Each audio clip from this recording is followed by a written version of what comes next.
The St. Mary police are warning that they will be actively monitoring people who are under court-ordered stay-at-home bail conditions. Speaking at a town hall meeting in the parish recently, Deputy Superintendent of Police Andre Quest says officers will be conducting door-to-door compliance checks to ensure those individuals are following the conditions set by the courts. It's a 90-day plan where every single night, barring none, we will be knocking on the doors of repeat offenders, persons who are out of condition of bail for very serious offenses, especially rape and breaking, because some of their conditions say that they must be home. Meanwhile, DSP Quest says the JCF takes a careful and professional approach when responding to incidents involving people believed to be suffering from mental illness. However, he notes that officers do not receive specialized training for those situations. Threats, and they endanger your life or the life of my colleague or my life. Then under the Constitution of Jamaica, we have to take the necessary steps to preserve and prevent any loss of life. And if in the action of defending your life or the life of my colleague or my life, the person unfortunately loses their life.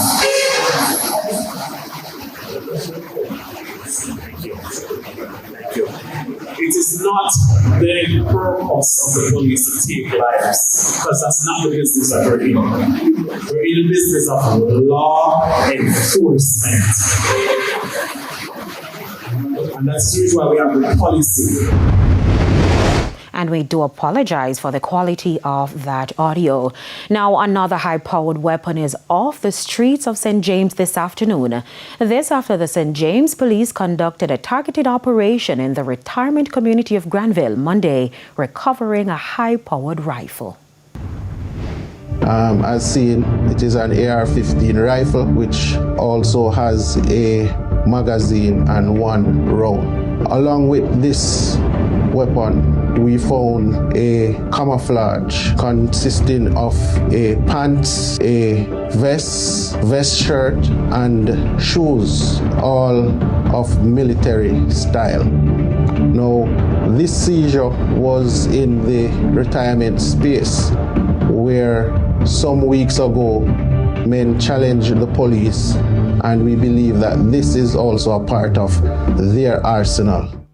Operations Officer for the St. James Division, Deputy Superintendent of Police Roderick Reed says the find is a direct result of increased strategic pressure on local gangs. Now, no arrests were made in this raid. However, DSP Reed insists that the seizure marks a dent in the criminal network across St. James. On Saturday, we also recovered similarly a high-point rifle in the Sammy Bush area of the Norwood Zozo space, and this firearm is capable of firing multiple calibers.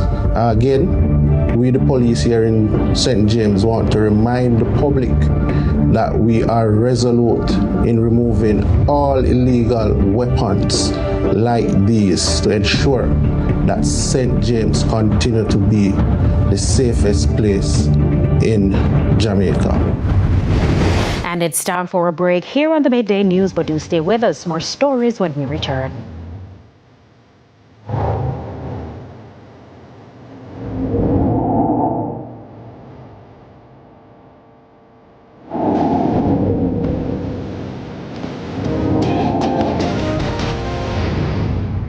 Welcome back to the Midday News. It's now time for the Business Minute. Iron Rock Insurance Company has returned to profitability in the second quarter of 2026, reporting improved underwriting results, stronger investment, and continued growth in its insurance business.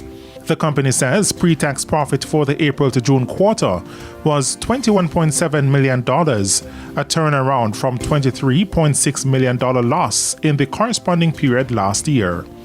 For the 6 months of the year, Iron Rock posted a pre-tax profit of $28.7 million compared with a $31.4 million loss a year earlier. Insurance revenue for the first half of the year rose 14% to $1.17 billion, driven by growth in its fire, liability, and accident insurance portfolios. As at July 31, the company says 87% of claims for Hurricane Melissa for policies where Iron Rock is a sole or lead insurer had been settled and closed, while settlement offers had been made on another 8% of claims. Further afield, SpaceX is scheduled to deliver its first ever quarterly earnings report as a public company. The release after Tuesday's closing bell will give investors a look into Elon Musk's company. SpaceX shares have come back down to earth after the biggest initial public offering in history about 2 months ago. And that's it for the Business Minute. I'm Shane Masters.